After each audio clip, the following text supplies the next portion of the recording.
Bismillahirrahmanirrahim. Assalamu alaikum. This is me, Sumaira Salim. You are watching DESI TV USA. Let's see what's happening in the world.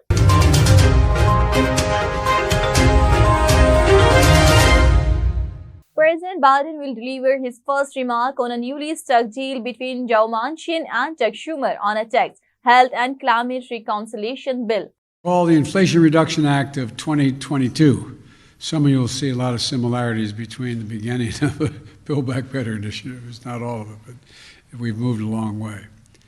I'll be going into detail in a minute, but simply put, the bill will lower health care costs for millions of Americans.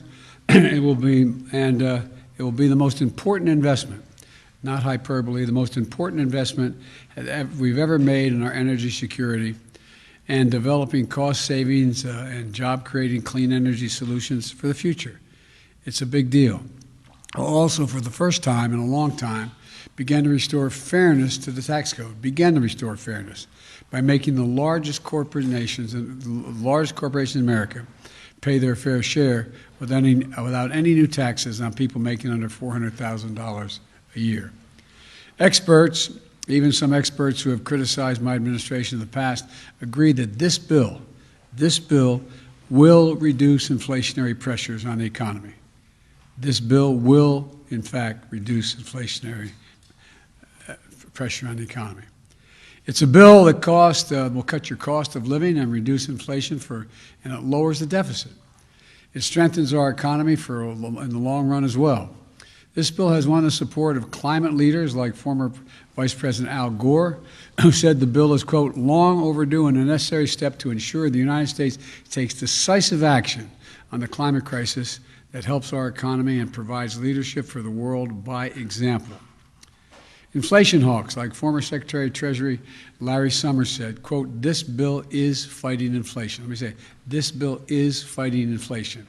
Progressive leaders like Senator Elizabeth Warren said, quote, this is a bill that truly is about fighting inflation, bringing down the cost for families, and putting our country on a sounder economic footing. Here's how it works. First, the bill finally delivers on a promise that Washington has made for decades to the American people. We're giving Medicare the power to negotiate for lower prescription drug prices, which means seniors and consumers will pay less for their prescription drugs. Medicare will save in the process about $290 billion. And in addition, it also changes the circumstance for people on Medicare by putting a cap of a maximum $2,000 a year is President Erdogan's decision to increase the purchase of crude oil and gas from Iran. While talking to the government agency TRT, he said that it was decided to increase the purchase of oil and gas from Iran due to the increasing demand of energy. The volume of bilateral trade with Iran will be increased to $30 billion. The family of slain journalist Shireen Abu Akleh is holding a news conference on Capitol Hill to demand justice and urge the Biden administration to take more action regarding the journalist's death. In the Israeli-occupied city of the West Bank.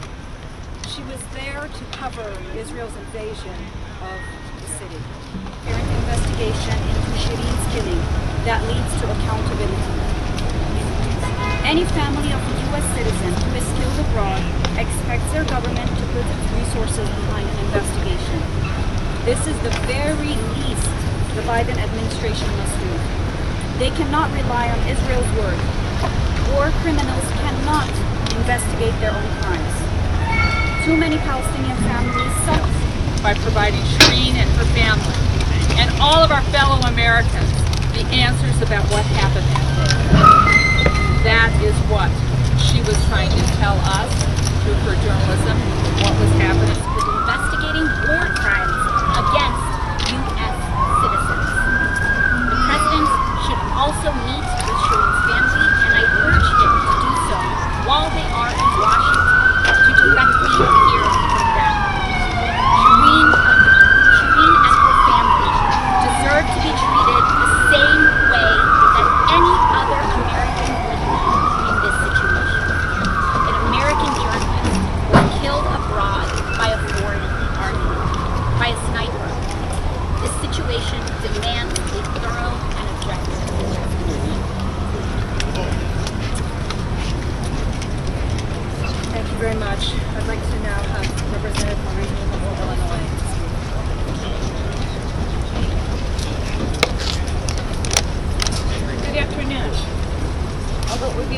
better at hitting if we had started a complete and independent investigation. And I'm going to cut right to the chase. I'm embarrassed and outraged and incensed that there is no investigation.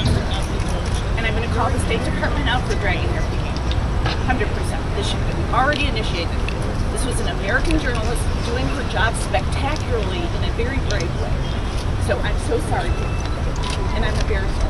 So I just want you to know that I stand in solidarity.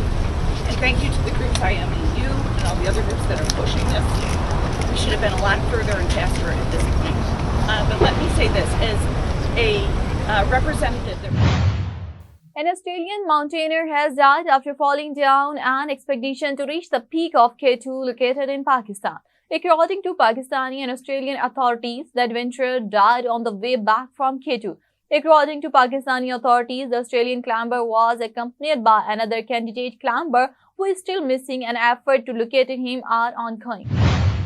Negotiations between Turkey and the United States for the purchase of modern F-16 fighter jets are progressing positively.